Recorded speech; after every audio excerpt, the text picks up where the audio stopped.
Hello everyone, welcome back to my channel. আবারও চলে এলাম একটা ছোট্ট রেসিপি নিয়ে। আজ আমি বানাবো দুধ পটল। পটল একঘেয়েমি হয়ে গেছে খেতে খেতে। নিরামিষ দিনের জন্য এটা খুবই ভালো একটা রেসিপি। আপনারা দেখুন, পটলগুলোকে আমি প্রথমে আঁশগুলোকে ছাড়িয়ে নিয়েছি আর চাকুর সাহায্যে দুদিকের মুখটা মাঝখান দিয়ে ফেরে নিচ্ছি। আর মাঝখানটাও যদি আপনারা ফেরে নিতে পারেন সেটাও খুব ভালো, তাহলে মশলাগুলো পটলের ভেতর ঢুকবে। নিয়ে এক এক করে সব পটলগুলোকে দেখুন আমি দুদিকের মুখটা ফেরে নিচ্ছি চাকুর সাহায্যে। নিয়ে দেখুন মাঝখানটাও কোনো কোনো পটলে ফেরে নিয়েছি। এদিকে কড়াই বসিয়ে দিলাম। কড়াইয়ের মধ্যে আমি তেল দিয়ে দিচ্ছি। তেল দিয়ে এবার পটলগুলোকে ভাজতে দেবো। এক এক করে পটলগুলো ওর মধ্যে আমি, তেলটা গরম হওয়া অপেক্ষা, তারপর আমি পটলগুলো ওর মধ্যে দিয়ে দেবো।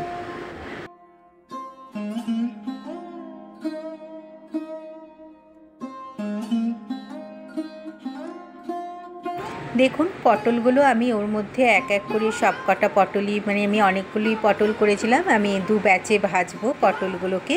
কোনো রকম হলুদ দেব না, আমি প্রথমে নুন দিয়েই ভাজবো পটলগুলোকে, হলুদ দেব না। এটা হলুদের ব্যবহার সামান্য একটুখানি হবে, তাই জন্য হলুদটা আমি এখানে দিইনি। আমি রান্নাটা যখন করব তখন অল্প হলুদ ব্যবহার করব। দেখুন নুন দিয়ে আমি প্রথমে পটলগুলোকে ভেজে নিলাম একটু লাল লাল করে, তারপর তুলে নেব। আবার সেকেন্ড ব্যাচের যে পটলগুলো থাকবে সেই পটলগুলোকেও আমি ভাজবো।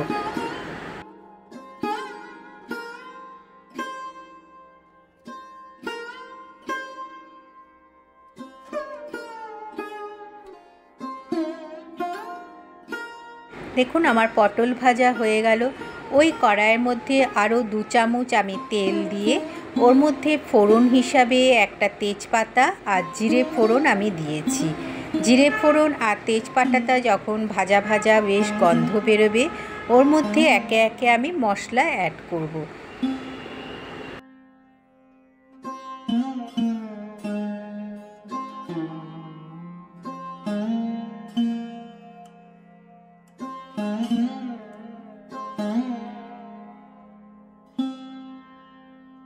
দেখুন জিরে আর তেজপাতাটা ভাজা ভাজা হয়ে গেছে। ওর মধ্যে আমি সামান্য একটু হলুদ দিলাম, এখানে বললাম হলুদের ব্যবহার কম হবে। জিরে গুঁড়ো, ধনে গুঁড়ো আর লঙ্কা গুঁড়ো দিলাম। দিয়ে মশলাটাকে একদম গ্যাসের স্টিমটা লো করে রাখবেন, না হলে মশলা পুড়ে যাবে।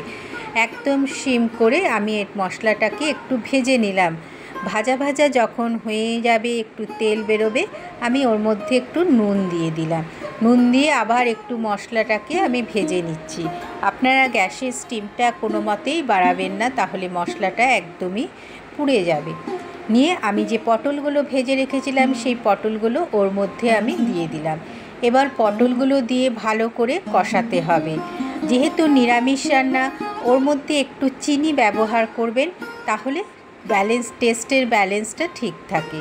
দেখুন আমি একটু চিনি ব্যবহার করলাম, দিয়ে ভালো করে কষাতে হবে। যখন কষাতে কষাতে তেলটা বেরিয়ে আসবে,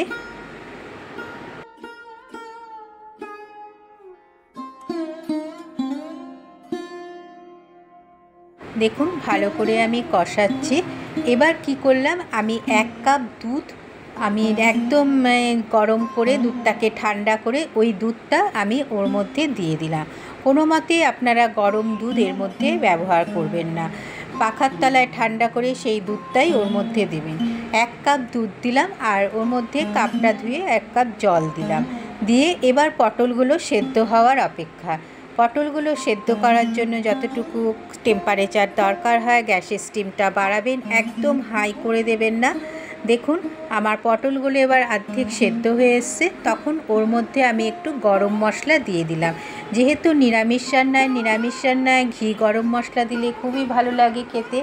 দেখুন গরম মশলা দিয়ে আরেকটু আমি সেদ্ধ করতে দেবো, যেটা পুরোটাই গা মাখা হবে, কোনো রকম ঝোল হবে না। পুরনো বন্ধুদের জানাই অনেক অনেক ভালোবাসা। নতুন বন্ধুরা যারা আমার চ্যানেলটাকে এখনও ভিজিট করনি, অবশ্যই ভিজিট করে আমার চ্যানেলটাকে সাবস্ক্রাইব করে দেবে আর নোটিফিকেশান বেলটা অন করে দেবে। যখনই তোমাদের চ্যানেলে আমি তাহলে ফট করে চলে যেতে পারবো। তাহলে আমার এই ছোট্ট রেসিপিটা কেমন লাগলো অবশ্যই লাইক কমেন্ট করে জানাবেন। দেখুন আমার পটলগুলো সেদ্ধ হয়ে এসছে, আমি খুন্তির সাহায্যে চেপে দেখালাম। আরেকটু আমার ঝোল ঝোল আছে বলে আরেকটু আমি গা মাখা করব। নিয়ে ওর মধ্যে আমি 1 চামচ ঘি দিয়ে এবার স্ট্যান্ডিং চাপা দিয়ে রেখে দেবো। তারপর আমি গরম ভাতের সাথে আমি সার্ভ করছি। দেখুন দেখতে যতটা সুন্দর হয়েছে খেতেও ততটাই সুন্দর হয়েছিল। যদি বন্ধুরা তোমরা না বানিয়ে থাকো একবার বানিয়ে ট্রাই করতে পারো। তাহলে আমার এই ছোট্ট রেসিপিটা কেমন লাগলো অবশ্যই লাইক কমেন্ট করবে। তোমাদের একটা লাইকের খুবই দরকার। আর বেশি ভালো লাগলে ফ্রেন্ড সার্কেলের মধ্যে একটু শেয়ার করে দিও। তাহলে আজ আসি বন্ধুরা, টাটা।